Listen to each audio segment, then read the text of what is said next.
by advanced cryptography. So this is really our perspective. We're kind of splitting cryptography into two areas. The first is technology that's really, and usage that's been around for at least 20, 30 years now in mainstream, which is really using cryptography to keep messages secret between two parties and to digitally sign messages and data. And that's really technology that's changed the world, powers the security on the internet, online banking, really a lot of what we do business to business interactions as well. And so nothing there really changed for a very long time, except for the algorithms getting stronger and better. But the usage didn't really change very much. And what we're seeing now over the last probably 4 or 5 years is an explosion in other areas of cryptography, which instead of just passing secret messages around and digitally signing, we're now able to do things with data and prove things about data and do calculations and computations on data without actually having access to the data itself. And that's really what these first 2 webinars are going to be talking about. So I'd like to sort of show how this fits into where we see the world, how we see the world changing, really. So there are 2 forces at play here. One of which is very obvious and prominent at the moment, and that's the one at the top, which is that companies everywhere are collecting as much data as they can, whether it's personal data, business, commercial data. Everybody's just bringing it in and piling it up, even if they don't know what to do with it right now. That's something that we've seen for probably the last 10, 20 years, but it's obviously accelerated in the last 5, 10, and entire businesses are built on top of this data that's being collected. What we think is going to happen, and we're going to start seeing as a result of this new emergent advanced cryptography, is really a counterforce to that.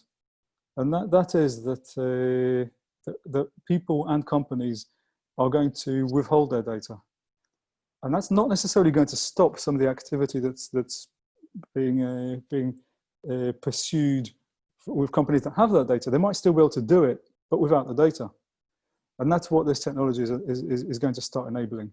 So people and companies will be able to hold on to their data while still participating in computations, while still being able to prove things about themselves without actually passing on the data. So we think this is a counterforce to what's going on in AI, but really quite nascent at the moment. I guess what will power that counterforce is people caring about their privacy, companies caring about their data, and where it moves to, and also regulation, of course.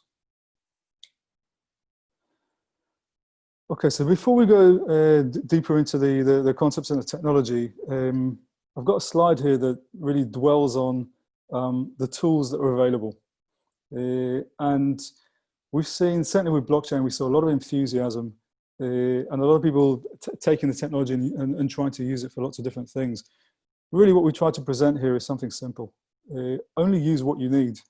Only use what you absolutely need, where there's no other way of doing the job or meeting your requirements. And we split it into 4 areas here. The top left shows proof of origin, which is how can I prove that some data has come from a device or a party? And in order to do that, all you need is PKI, so private keys. If data is signed by a party or by a device, then you know that it's come from there. You don't actually need anything else. The second one on the left is proof of knowledge, which is really where zero knowledge proof comes in. So this is, I can prove things about data that I hold without revealing the data. Okay, so I can prove that I have some knowledge without revealing it. Then we have, on the top right, proof of immutability. And this is where blockchains do come in. And this is where I want to prove that something happened at a certain point in time. It's therefore time-stamped and that it hasn't changed since then. And then on the bottom right, we have proof of uniqueness, which is I want to prove in something that's being used, some data that's being used between multiple parties. This is the original, this is the only copy, this is, we're all working on the same thing. And that's very useful and interesting when dealing with assets or data that represent something of high value. And of course, protecting against double spend. So everything on the left here doesn't involve blockchain. Everything on the right does. So it depends what we're trying to prove and what we're trying to achieve. Okay, so the next section is really going to talk about what zero knowledge proofs are all about. So it's a branch of computer science, a branch of cryptography, and I'm going to start with the more formal aspects and definitions.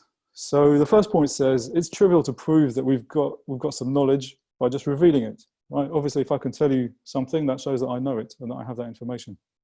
The challenge is, how do I prove that I know something or I've got some information without revealing it? And in practice, what we're really doing there is we're proving properties of data that we hold.